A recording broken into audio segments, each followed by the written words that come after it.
Welcome back to New Rockstars, I'm Erik Voss, and this is a breakdown of X-Men 97, Episode 9, Tolerance is Extinction, Part 2. These madmen actually did it! To the frame, they recreated the comic panel from X-Men Volume 2, number 25 from 1993, when Magneto infamously pulls out Wolverine's adamantium from his skeleton. And you thought Snicked and Bamf were fun sound effect words? Wait till you get a load of Shrek!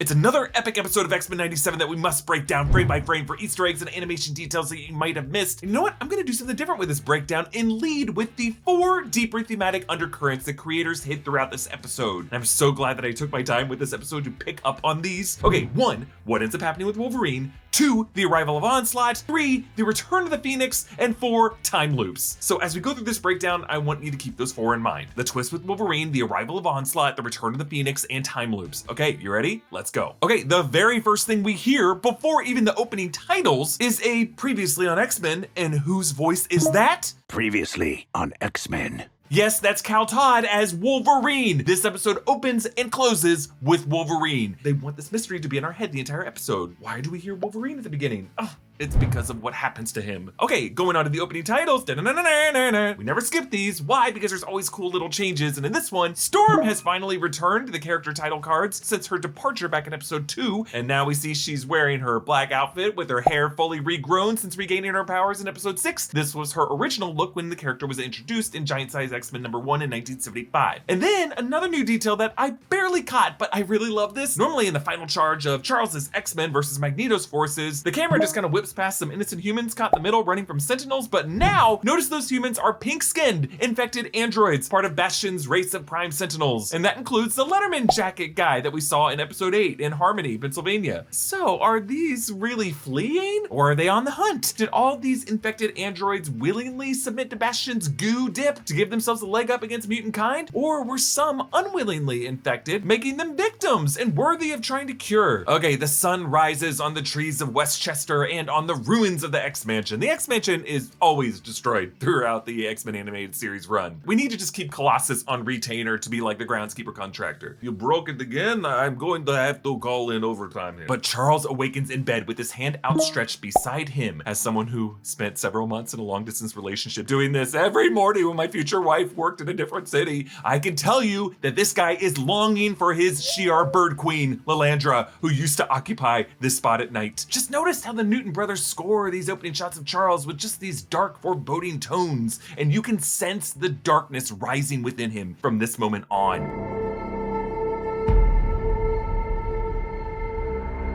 So much he sacrificed, so much pain he suppressed. Onslaught is certainly stirring. Meanwhile, Magneto stands on these rocky shores of this island surrounded by cargo boats that have been deactivated from his global EMP. Shortly after this, he raises Asteroid M from the ocean, as when we last saw that asteroid in season 4, episode 4, Sanctuary Part 2, it crashed into one of Earth's oceans, and Magneto must have always known where it landed. And I just kind of love this image of all these dead boats with cargo containers, reminding me of the boats that moored up to Liberty Island during the blip in Avengers Endgame. That is the kind of post-apocalyptic state Earth is currently in, but like even worse. We'll explain why in a second. Meanwhile, in Harmony, Pennsylvania, the former human prime Sentinels are just frozen in place after Magneto's blackout, and Bastion is cradling his mother. Reminder that last episode we did confirm that Bastion's mother was the same bar waitress in 1959 from the 90s run episode One Man's Worth, and Nimrod's tech was left behind and slithered into the ear of the man in the leather jacket who helped Wolverine in the bar fight of that episode, and then that guy and this waitress ended up falling in love and produced Sebastian. It's the same characters. X-Men 97 showrunner Bo DeMeo joked that Bastion's mother's name is Martha. Bastion's teardrop dries on his mother's chin, so it seems like her flesh is not fully metal. It's like a kind of skin tissue. It's just crazy to think that Wolverine and the rest were slashing through these primes, and then we saw those primes reassembling their severed heads in their arms, and yet there's still hope to restore them as normal humans? Okay. Jubilee and Roberto, who apparently escaped from their arresting primes, now flee members of the FOH who are pissed off about the power grid being shut down. If you listen closely, you hear these humans yelling, "You turn off the power, this is what you get!" And "You thought Genosha was bad, just you wait!" Dude, it was a massacre. It was like, you thought 9/11 or Pulse Massacre was bad, just wait till you see what we did to you. We need to lock up this person right now. And then another person says, "Too bad the hospitals ain't got no power," which is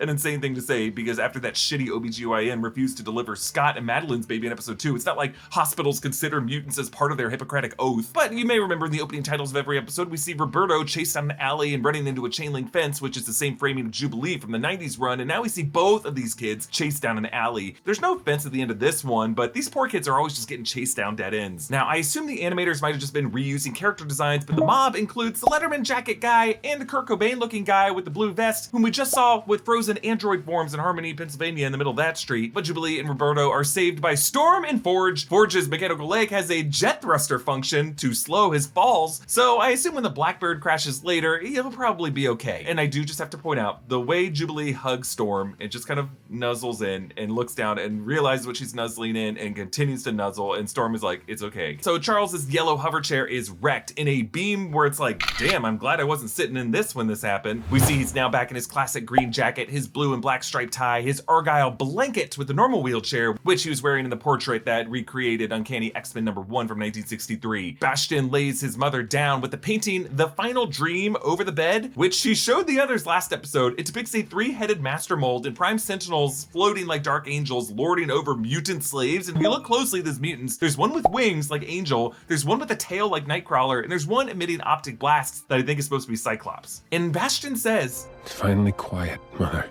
as he turns to the electric pole utility box outside. Because remember last episode we learned that Bastion as a kid could hear machines telepathically, and specifically one of these boxes haunted him from outside during his class. But now that Magneto shut down the grid, all is silent, which seems to have kind of done a favor for Bastion in that way. Scott and Charles argue about whether Charles was right to have freed Cyclops from the legacy of taking over the X-Men and to just force Cyclops into a normal retired life. Perhaps that was a mistake, because just like you, I'm right back here. Interesting how Charles is echoing the words from Val Cooper's speech in episode 8. Really, I just had the most profound sense of deja vu. As if past, present, and future didn't matter and never had. Because we always end up in the same ugly place. I feel like there's gonna be a deeper meaning to deja vu, present, past, and future, and this idea of looping back to right back here. Time loops. Rogue wakes up to her half-brother Nightcrawler. Trask, did he? Much has happened, Fräulein. Trask survived. And so did... Remy? Yeah, Rogue is saying, Trask, did he, as if she's about to say, I killed him, did he die? But Nightcrawler steadies her trembling hand, and he's about to say Magneto survived Genosha too, but Rogue's mind goes first to Remy. It's almost like the state she was in episode 7 was so rage-filled that she was just blacking out for that entire episode. Stormforge, Jubilee, and Roberto return to the X-Mansion, and I love how the animators add these blur lines on Forge and Beast's clasp to show the smooth speed of the gesture. Blur lines are added to show motion in a lot of animation. Actually, if you pause some early Simpsons episodes, you see some really freaky faces, but this is something that they don't really do in X-Men 97, because for scenes like this, they often just stay true to the more stuttered movement and limited frame rate from the 90s run, but these blur lines add some swiftness and make it look like Arnold Schwarzenegger and Carl Weathers' iconic handshake in Predator. You son of a bitch. Forge, you son of a bitch! Beast observes that Forge's augmented prosthetics remain functional despite Magneto's blackout. This whole thing rigged together an electrostatic deflector ages ago. Oh, me, oh my. Oh, my friend.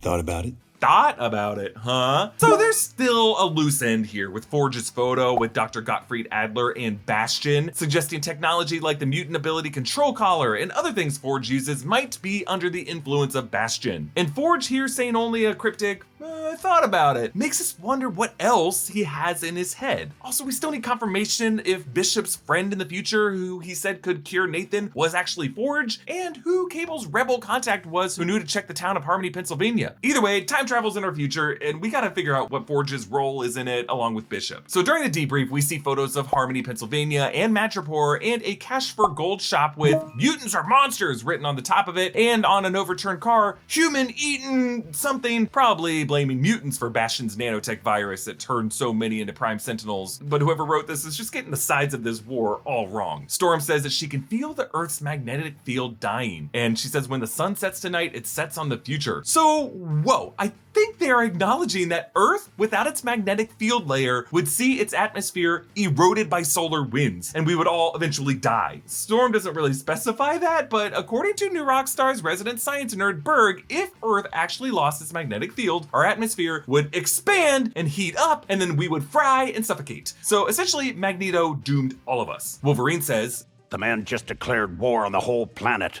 his day ends one way. A very foreshadowing snicked, because this episode ends one way. A splash page foreshadowing this same adamantium getting pulled out. Cyclops splits the group into Team Blue and Team Gold, which are the X-Men colors, with Storm and Jean leading the Gold team to the Galapagos Islands to shut down Bastion's headquarters. Now, the Galapagos Islands are a world-famous ecotourism destination for their geographic isolation and unique biodiversity, and it is where Charles Darwin studied finches and other species to develop his evolution theories for the origin of species, which inspired Nathaniel Essex, aka Mr. Sinister, back when both of these men were contemporaries in 19th century England in season 5, episode 9, Descent. It should also be noted that the Galapagos are located off the coast of what country, kids? Ecuador, which in the E is for Extinction comics is where Cassandra Nova located the Master Mold in the jungle and deployed that wild Sentinel on Genosha. Beast says, Learning how to safely remove Sentinel nanotech will take years.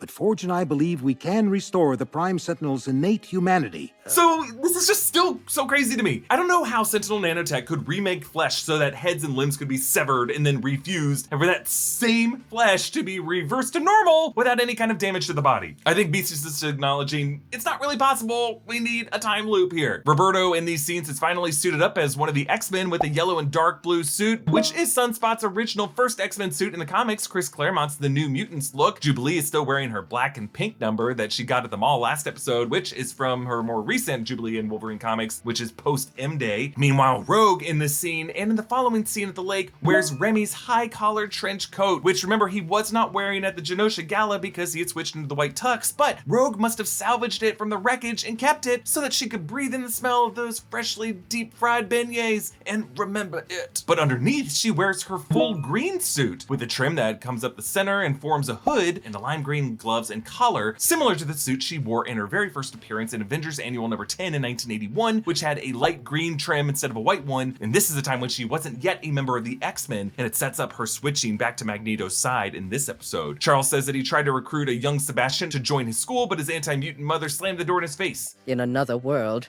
Bastion would be in this portrait. Yes, I love that Storm is sitting behind the globe as she says this, and in the One Man's Worth episodes, we saw Storm in another reality with Wolverine fighting on that night in 1959 where we first met that bar waitress and parts of Nimrod's tech were left behind to create who we now know as Bastion. Forge tells Storm that Bastion is a technopath, and Beast is tinkering with this mnemonic scrambler that shut down Jean's powers when she was Dark Phoenix, and he's referring to the season 3 Dark Phoenix arc when this same device was used on Jean Grey. But Beast wants to go further. If Bastion's abilities operate like our mutations, we can use Neutralizer Technology to permanently disable his control of Prime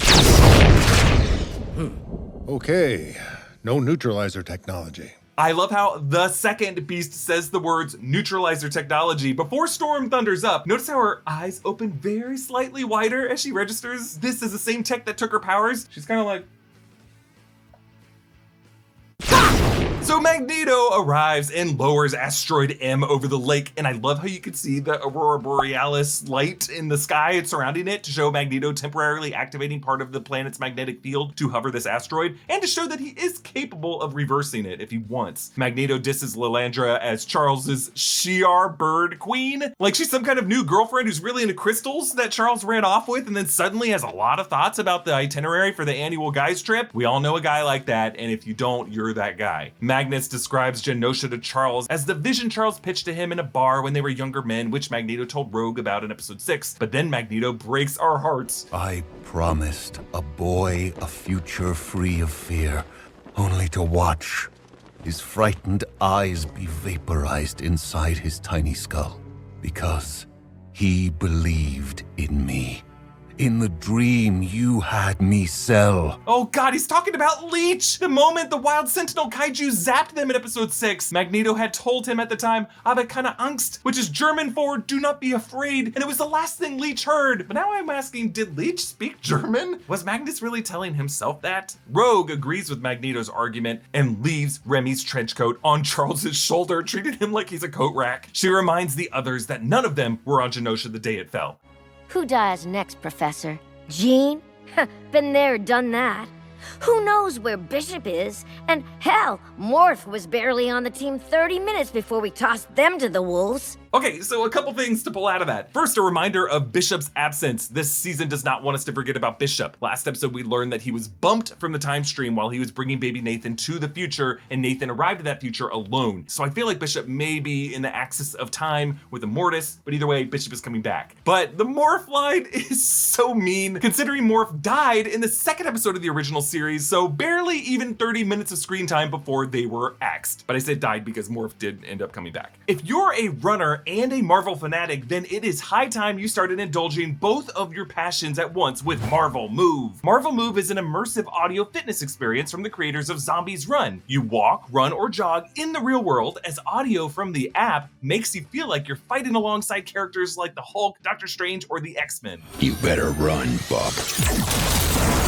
Marvel Move is a fully featured fitness app with GPS run mapping, step tracking, and stats. But the really unique factor is the motivation you'll get from progressing through thrilling Marvel stories. In case you're new to running and could use some guidance, a Marvel Move subscription includes Thor and Loki's 5K training, an 8-week-long program that will train you to run your first 5 kilometer with 12 hours of audio drama. When you run with Marvel Move, you're the protagonist in an epic adventure. There's no feeling quite like taking on Sentinels alongside the X-Men or running away from an out-of-control Hulk, which is my personal favorite.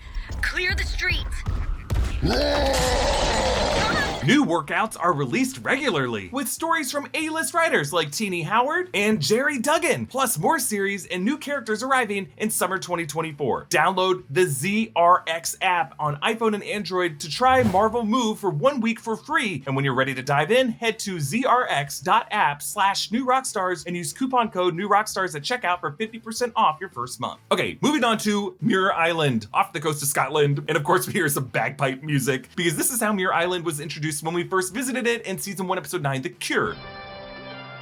The Muir Island Research Center was a recurring location throughout the 90s series, and the architecture of the building looks the same, but now notice that the landmass is out on this peninsula. But when we had most recently seen it in season 5, episode 2, The Phalanx Covenant, it was closer to the cliff. So maybe like coastal erosion. Ever since we learned that Moira McTaggart moved to Genosha, this center would now be unoccupied, but still a good refuge for the X-Men. In this garage are various familiar vehicles. So in the center, there are 2 Blackbird jets. The one closest to us has the added Shi'ar engines that allowed it to go into space during the Sanctuary arc. One behind it is like flatter and thinner, and I wonder if it might be like the Fox X-Men film version of the Blackbird jet. Either way, Beast has to keep engineering new Blackbirds because they keep blowing them up. But in the lower right, there are 2 different generations of Charles's hover chair. The yellow one actually appears to be based on the Marvel Legends toy, but there's also a blue one that looks bulkier and more fortified. Maybe this is one designed for battle. Behind that is the vintage 1991 Wolverine red and yellow mutant cycle, and it's the claws on the front. It's got pop wheelie action, and it was released by Toy Biz. And of course, Toy Biz was the company of Ike Perlmutter, and it was this company that bought Marvel in the mid-90s and led to Marvel's ventures into film and TV, eventually leading to Marvel Studios. But then in the back and on the right, that fancy car looks like Charles Xavier's blue Rolls Royce from the very first Uncanny X-Men #1 in 1963. The red convertible on the lower center looks like Rogue's car from the Unstoppable Juggernaut and the Cure episodes. It's normally a convertible, but it looks like the top is up here. And then on the far left, barely noticeable, there's a motorcycle with a flame pattern. It's a Harley Davidson. This is what Wolverine drove throughout X-Men Evolution, which is technically a different continuity. It's like the Yoast universe, but like they just put in a little Easter egg to it here, and I loved it. And behind that, in the very far back on the left, looks like the dirt bike that we saw in X-Men Evolution. And I want to give a big thanks to Brandon Barrick and Gina Ippolito for helping me track down a lot of these. I seriously work with the best team of producers and editors on YouTube. Thank you guys. But then inside the base, on display, are backup versions of the X-Men suits, and it's from like the 2nd generation of their timeline. So again, we see Storm's original black suit from the Giant Size X-Men #1 in 1975. That was originally what Storm's first suit looked like. But then we see suits for Cyclops and Marvel Girl, Jean Grey. These are from Uncanny X-Men #39 in 1967. These are definitely like the 2nd generation suits because they were part of the original lineup in 1963. That's what we see in the painting in Charles's office. But then we see it, Wolverine's brown and yellow suit from artist John Byrne, which first appeared in Uncanny X-Men #139 in 1980. 1980, and it's what us like 80s and 90s kids recognize as like the true Wolverine look. And then in a later shot, you can see Rogue's original 1981 suit there as well, to the right of Charles's tactical jumpsuit, and that tactical jumpsuit is what you see him wearing in past missions. By the way, these suits were also worn by some of the X-Men in the unaired Pride of the X-Men pilot, which Beau DeMayo suggested watching before this episode as homework, even though acknowledging that it's not technically canon to the other X-Men stories that he's telling. You can actually find this whole episode on YouTube. Scott tosses his son a new suit. Am I going to war or a circus?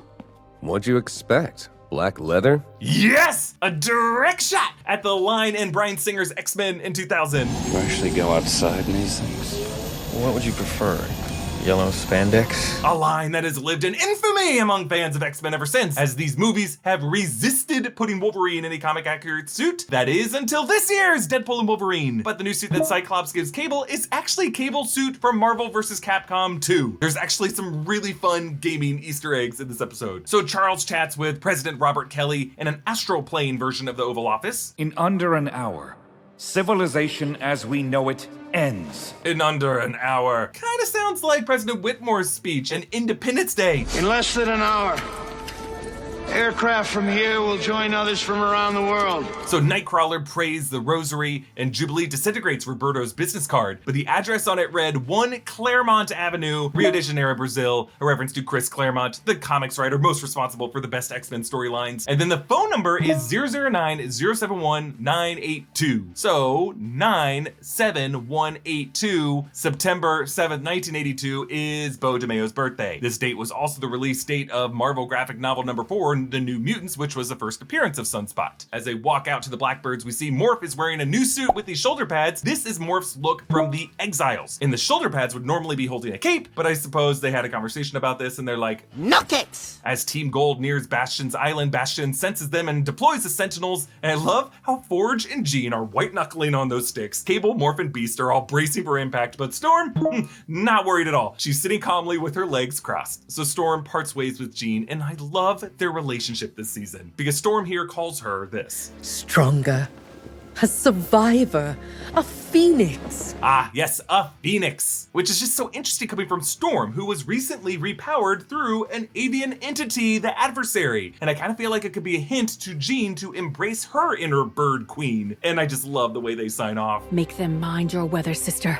And them weather your mind. The wordplay on this series is so good. And I kind of feel like when Marvel Studios writers are writing these live action titles, they're afraid to put in lines like this, but it works so well. It's clever and it's theatrical and it's a bit campy, but we still love it because it's just so intentional and great and uses really great wordplay. And if you just have the performers commit to it, it can totally work. Okay, so on the Galapagos Island, they find this ruined town with a diner with letters missing from it so that it forms die. And then later we see from the rooftop sign that this is DeMayo's Diner, another nod to X-Men 97 former showrunner Beau DeMayo. And by the way, are we gonna feel weird having mentioned him so much throughout the season if/when we find out why exactly he was fired? Who knows? So Morph makes us also happy by morphing into Hulk. Morph Smash! He says Morph Smash, which either means Morph morphed into Hulk's speech patterns and it just came out as Morph instead of Hulk, kind of like Ditto in Pokemon who couldn't change his face, or Morph is just cosplaying as Hulk and just having some fun. Now, previously in the 90s run, they could not call Hulk out by name, but they did have a Danger Room Hulk robot that was technically called Large Green Neanderthal Robot. So Mr. Sinister attacks Jean, moving through the shadows, and he throws a truck at her, and he loved this. He glides in the shadow formed beneath the truck. And then when Jean blows up this truck, the light cast from that explosion forms a shadow behind her, which Sinister then transfers to. Very, very cool animation here. So he taunts. Only I know where you end and Madeline begins. If you ask nicely, I can tell you when I switched you.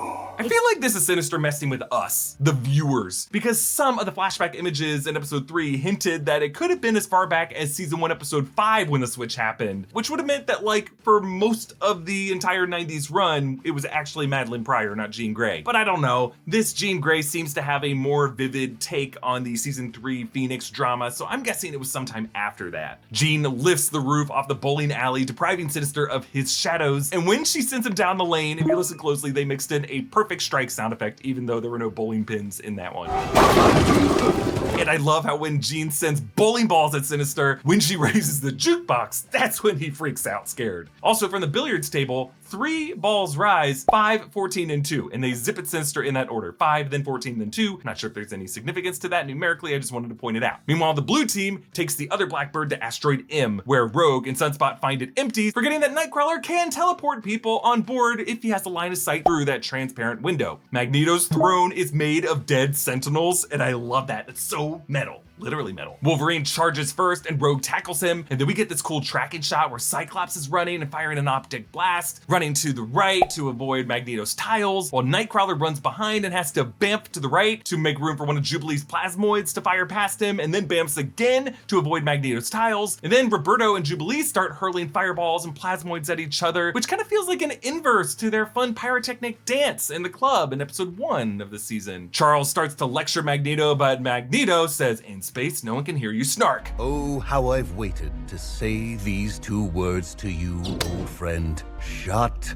up. I love it. Charles telepathically tells Cyclops to knock Magneto's helmet off so that he can blab again, but really so that he can hijack his body to repair Earth. And even Cyclops seems to think that that isn't a good idea to merge these 2 powerful minds together. Meanwhile, Morph pretends to be Sinister, but Bastion sees right through it, and Morph fumbles the mnemonic scrambler, and Beast tries to swing it to Bastion, but he loses it too. So meanwhile, Sinister takes control of Cable with the little red diamond on his head. Cable says he's a world-class telepath like his real mother, and powers up, glowing super bright for a few frames, casting Cable in these inverse colors in a really cool way that reminds me of the Pokemon animated series whenever Pikachu would use Thunderbolts. But watch and listen closely as Jean holds off this blast. We hear the choir singing, and the fire that surrounds Jean, it just looks quite a bit like the Phoenix to me. It's kind of the dramatic music that would typically accompany the rise of the Phoenix. While telepathy is something that Cable shares with Madeline and with Jean via DNA, the Phoenix is a whole other thing entirely. It's an external force that is specific to Jean. It would certainly rise to defend Jean's body if it were this close to destruction. Jean telepathically links with Scott, like, "Look at what your son is doing." But I love this shot. Reflected in Scott's visor, Jean says, "I love you," and then the blue energy that she was using to hold off the blast disappears, and she's wiped back leftward into the red of his ruby quartz. And it's kind of like fighter games like Marvel vs. Capcom, where the health bar of the fighter on the left would deplete all the way to the end of it. While Scott assumes Jean was destroyed, and Bo DeMeo just tweeted a cringe emoji when someone asked if she was dead. I think she will resurrect in the finale as the Phoenix. Wolverine pries off Magneto's helmet, and Charles begins to take over Magneto's mind, something Magneto fights, screaming, "Something horrible is happening here." But Cyclops blasts Charles' hover chair with an optic blast. I'm sorry, sir. Gold Team still needs more time. I love how you can see the smoking ruby quartz blast from his eyepiece. Like he's saying, "Old man, you've gone far enough. I need to take control of this operation." Magneto puts his helmet on Charles and says, "Oh, Charles, now you have finally found the metal to do what is necessary. You are a traitor to your race." You gotta love Magneto's wordplay. Metal, as in the nerve to do this, but also metal, like Charles is being a sneaky little twerp meddling with things. But of course, metal as in metal, M-A-T-A-L, the substance Magneto is using to pin Charles in this moment. And a reminder of what he has ultimate control over no matter who it is in, including Wolverine, who snicks Magneto through the chest, and holy crap, we actually do see blood on these claws. Blood that is so real that I cannot even show it to you in this video. Like, we have to pixelate the image, we have to desaturate it so that you can't see the color red, and we have to freeze it so you can't see the motion of the violent act. And then we have to put me in front of it, because we are finding from our breakdowns of Invincible that even animated bloody violence makes YouTube flag your video these days. That's how big a deal that blood in animated X-Men is, folks, and blood on Disney Plus. Historically on the X-Men 90s run, you can never show this type of blood, but I think we can show Magneto's response to it, but only because it's so gnarly and confusing visually that it's hard without context to even know what is happening. Magneto rips out Wolverine's adamantium off of his skeleton. This was from X-Men Volume 2, number 25 in 1993, part 4 of the Fatal Attractions that follows Magneto blasting an EMP all over the planet. It is the iconic Shrek moment that also looks really weird in the comics because the adamantium just looks so fluid, you don't even know what is happening at first. Magneto is even framed here in the same way as he is in the comic panel, and we freeze frame on the shot like we are on the comic page. And that's where this episode ends. Now, after this moment in 1993, Wolverine would actually become more animalistic throughout the 90s. He would kind of lose his nose a little bit up until 1999 when Apocalypse pulls the adamantium out of Sabretooth's body and plugs it into Wolverine's. So how does this season end in next week's finale? Well, I think one possibility we must discuss based off of all the clues this episode is that Charles, with Magneto's helmet trapping his own telepathy to kind of ping around his brain, will stir and awaken his dark passenger, Onslaught. So Onslaught was introduced first as a kind of mystery villain that was just uttered by Juggernaut when he was punched into space, but in truth, comics writer Scott Lobdell didn't really have a plan for Onslaught at first. He just thought the name Onslaught was cool, but eventually it was revealed that Onslaught was a sentient psionic entity created from the consciousness of Charles and Magneto. Shortly after Magneto rips the adamantium from Wolverine's skeleton, causing Charles to become so unhinged with anger that anger mingled with Magneto's anger and created this being known as Onslaught that takes over Charles's body. But Onslaught becomes active in the aftermath of the Age of Apocalypse storyline when he takes the young Franklin Richards to rewrite reality, doing all kinds of horrible damage, and it takes the combined forces of the Fantastic Four and the X-Men and the Avengers to take him down. So I think we're getting Onslaught, but I think this finale will also use time loops. And Bo DeMeo even confirmed it. He did tweet last week that time travel or Bishop would not help them get out of that, but now, interestingly, after episode 9, he tweeted some homework for the finale, the Star Trek Next Generation episode Cause and Effect. This is from 1992, Star Trek The Next Generation, season 5, episode 18, that was directed by Commander Riker actor himself, Jonathan Frakes. This episode begins with like the crew playing poker, and then the Enterprise gets caught in a kind of time loop in which they collide with the USS Bozeman. It's disastrous. The USS Bozeman has just kind of come from a spatial anomaly, but they relive and loop back to that poker game and go through that crash over and over again, feeling increasing levels of deja vu, until Data is able to figure out how to pass a message to himself on the next loop so that they can finally avert this destruction and break the loop. Star Trek The Next Generation is like hugely influential on everyone at Marvel. Kevin Feige loved the series, and when he was talking about Avengers Endgame, he specifically talked about the series finale episode of Star Trek The Next Generation, and of course with the link of Patrick Stewart going from Star Trek to the X-Men films, the fact that Kelsey Grammer cameos in that Next Generation episode as Captain Morgan Bateson, and of course he went on to play Beast in the X-Men films, the various lines this season about deja vu and us ending up right back here, and the fact that the Watcher was observing Genosha and Beast speculated that that incident was an absolute point in time, and then finally this episode bringing Bishop back up, we are in for an insane finale that replays the night of Genosha over and over again as an absolute point in time until they are finally able to break that loop. So we're gonna get that, plus Onslaught, plus Phoenix, but those two might be season 2 villains teased in a post-credit scene. Thank you so much for watching this breakdown. Comment down below with your thoughts. Follow me at EA Voss. Subscribe to all 3 channels of the New Rockstars Network for breakdowns and news coverage of everything you love. Thanks for watching, and I'll see you next time. Bye.